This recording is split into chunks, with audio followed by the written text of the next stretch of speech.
Any new collector should learn what they can from reading books and buy the best that they can. Today, it's not the largest collection that's the most important, it's the best collection. Buy the best that your budget can afford, and in the long run, that will be best from an enjoyment and an investment standpoint.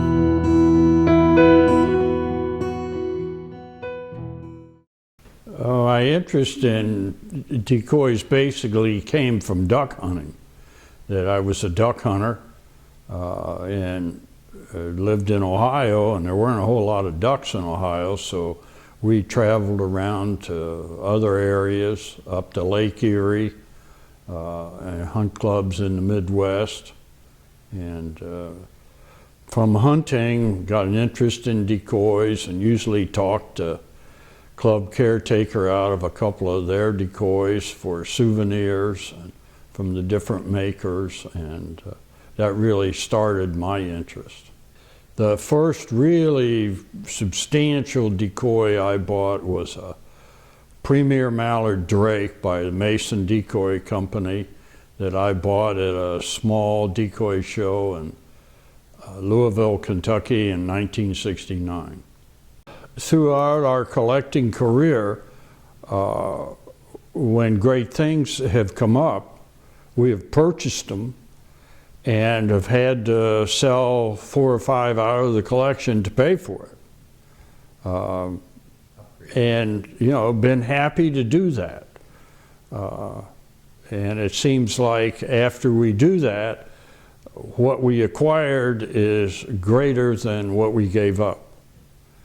So we go through the collection periodically and evaluate what might be available if something great came up and we had to raise some funds to acquire it. He may make the decision and bring it to me for agreement, but our tastes run so close. There occasionally is a bird that I see something that he might have to agree with. Yeah, we don't buy any really big things without both being in agreement. And our tastes are very much the same. Well, my favorite piece varies from month to month or day to day. I would have to say the flat swan, I would say, is probably my most favorite. The so-called St. Clair flat swan has now been identified as a product of the Dodge factory in the 1880s. And we were very taken by that and its sculpture, and we have used that as the logo in our classic decoys business. Well, it was part of the St. Clair Flat Shooting Cub collection in Walpole Island, Canada. A couple of gentlemen from Michigan bought that collection, 900 decoys strong, and they were reselling it. And I saw the swan at one of the sales they put on of the decoys, and at that time it was not for sale. A year or so later, when acquiring about some hollow Canadian geese that they had, I was told the swan was for sale. I asked the price, and they said, well, you have to make an offer. It's pretty wide open, and I kept pursuing a price, and I couldn't get a price. And this was in the mid-70s now. We had bought another nice swan for $1,900, so I offered $1,900 for this one. And I was told that was not enough, but I still couldn't pin him down on an offer. And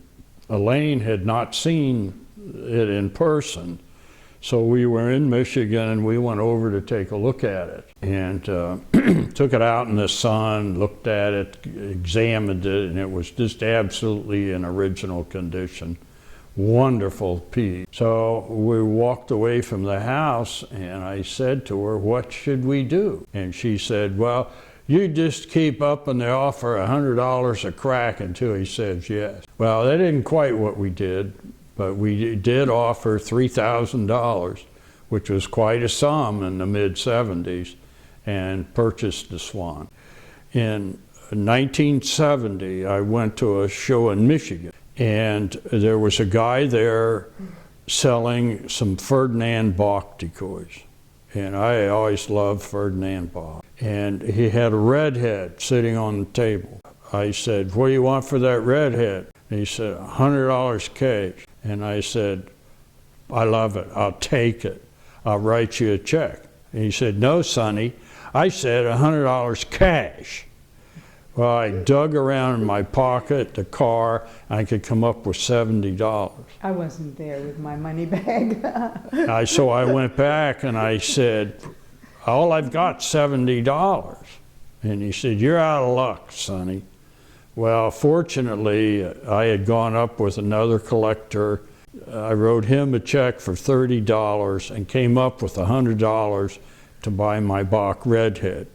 Now, Bach canvasback, our redhead, Bach canvasback sold for $56,000 recently. So I guess that was a good investment. As our collecting interests spread, we got interested in East Coast decoys, particularly enamored by the Ward brothers, Lem and Steve from Crisfield, Maryland. But we went to the Easton Waterfowl Festival to display our collection of decoys in the firehouse. And while we were there, we saw this fabulous Ward Bishop's Head Gun Club Canada goose. It's had a swimming head turned to the side. It was an absolutely original paint. We found out that it was in the display of a famous early decoy dealer, Bobby Richardson. So I found Bobby and I said, "Hey Bobby, I really like your goose." And he said, "Yeah, that's a nice goose, isn't it?" And I said, "Yeah, that's a nice goose." "What would something like that be worth?" "Oh, it'd be worth a lot of money." And I said, "Well, I realize that, but you know, what would you take for it?" "I'd have to have at least $2,000. Now this is like 1975. And I said, "You know, Bobby, I'd pay you that." "Well, that may not be enough. I don't know whether I want to sell it. I'll think about it tonight. I'll talk to you tomorrow." Well, of course, neither one of us slept all night long worrying about that goose. So we beat it in there in the morning at the firehouse and went over to Bobby and said, "All right, Bobby, is it for sale?" "No, that's not enough money." "Well, Bobby, how much is enough money?" "Well, I'd have to have $2,300. I said, "Okay, Bobby, we'll take it." And we've loved it. We've always been enamored by Elmer Kroll, who we consider to be the master of all decoy carvers.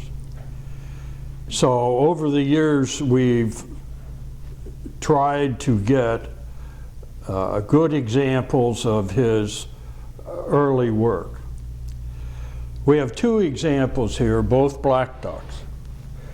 This turned-head preener with the raised primaries was a decorative decoy that was made in 1908 and given by Elmer as a wedding present to one of his gunners. It was not made for use, as these carved primaries wouldn't have held up in a hunting environment. This duck is another duck of the same period that dates back to 1905. And it has the chip carving in the tail, chip carving in the breast, carved primaries, carved tail, and it is in a feeder position. Very unusual for Elmer Kroll. I have never seen another Kroll carving with the head in that position. Now the interesting thing about this decoy is it is a working decoy. It was weighted on the bottom. There was a weight in the center. There was a little weight on one side to offset the head so it floated properly. In a 1914 interview, Elmer Kroll said that he made a rig of black ducks and every duck in that rig had a different head position. And I think this feeder was one of those ducks in that rig. Outstanding example of his early carving. After we moved to Connecticut in 1981, I went into the hospital for special surgery in Manhattan in the winter of '82 for hip replacement. And while I was in the hospital, Alan went down to a show, a decoy show in Long Island. And he called me and said, well, I'm on my way to the hospital and I have a surprise to show you. It was made by, it's attributed to Cassius Smith of Milford, Connecticut. And when I arrived at the show on Sunday morning, Bud Ward had a group of these decoys that had been in a private museum in Undertook, Long Island. In fact, they still have the museum number on them. We always liked mergansers, the way the carvers treated the crest and the bill, and this big hollow bird was fascinating to me, so I bought it from Bud. I took it to the hospital to special surgery. Elaine has loved it, and it's always been special. Well, I am in love with that turned head, preening, chip carved Elmer Kroll black duck. That is a one-of-a-kind piece that we traded through a like-kind exchange 38 pretty good decoys for. But it was a collector's dream to have an opportunity to collect a premier piece by the most famous maker. That's what we live for.